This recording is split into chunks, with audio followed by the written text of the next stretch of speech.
இவ்வளோ குற்றம் இருந்தும் அவர் சொல்றாரு, அவனுக்காக நான் வழக்காடுவேன். யாருக்கா கொடியேற்றுவாராம்? அவர் தெரியாதா என் கேஸு? ஹலோ, என் கேஸு திரும்ப தெரியாதா? நல்லாவே தெரியுது. இன்னும் அழகாக போட்டிருக்காருல்ல. அடுத்து அதில் போடுறாரு 8ஆம் வசனம். என்னங்க? சமாதானம் என்னன்னே தெரியாது அவங்களுக்கு, அந்த வழியே தெரியாது அவங்களுக்கு.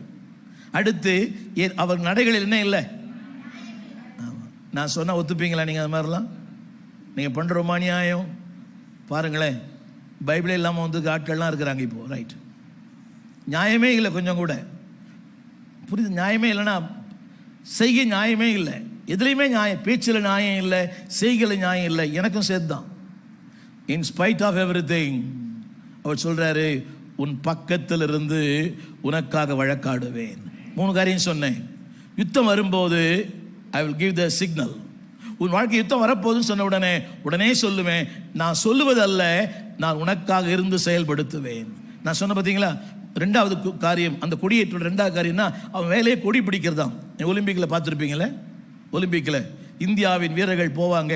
அதுக்கு முன்னால தலை சிறந்த ஒரு ஓட்டப்பந்தயக்காரர் அந்த இந்திய கொடியை பிடித்து கொண்டு போவார். ஏன்னா அவர் வந்து எக்ஸ்பர்ட், அதில் அவுட்ஸ்டாண்டிங் பர்சன், பல வெற்றிகளை சூடியவர். அவர் தான் முன்னால் போவார், எல்லாரும் பின்னால் போவாங்க. பார்த்துருப்பீங்க நீங்கள் ஒலிம்பிக்கில் எல்லாம். அவர் சொல்கிறார், நான் பல வெற்றிகளை கண்டவர், நான் உனக்கு முன்னே போகிறேன். வெற்றி கொடி பிடித்திடுவோம், வீர நடை நடந்திடுவோம். 2வது அவர் சொல்றாரு, 3வது என் வேலை என்ன தெரியுமா? என் வேலை உனக்காக கொடியேற்றுவது. நான் யோசித்து பார்த்தேன், இவ்வளோ குறைய வச்சுக்கினேன்.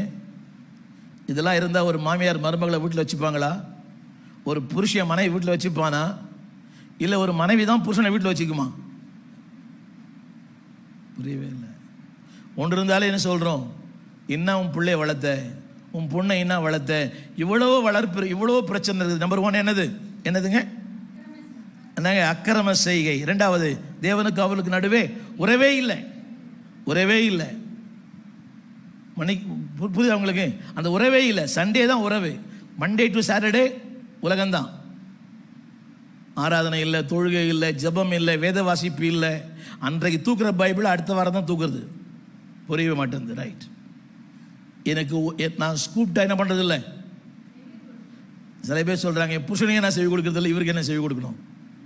அவர்கள் செவி கொடாதபடி. 3ஆம் வசனம். 2வது அவங்க முகத்தை நான் பார்க்க விரும்புகிறேன், ஆனால் என்ன பண்ணுறது இல்லை. அவங்க பாஸ்டரே பார்க்க முடியல, அப்படி கர்த்தர் எப்படி பார்க்கறது? புரியுமில்ல? நின்று 2 தோத்திரம் பண்ணலான்னு. இப்போ தான் கொரோனா பரவாயில்ல, கொரோனா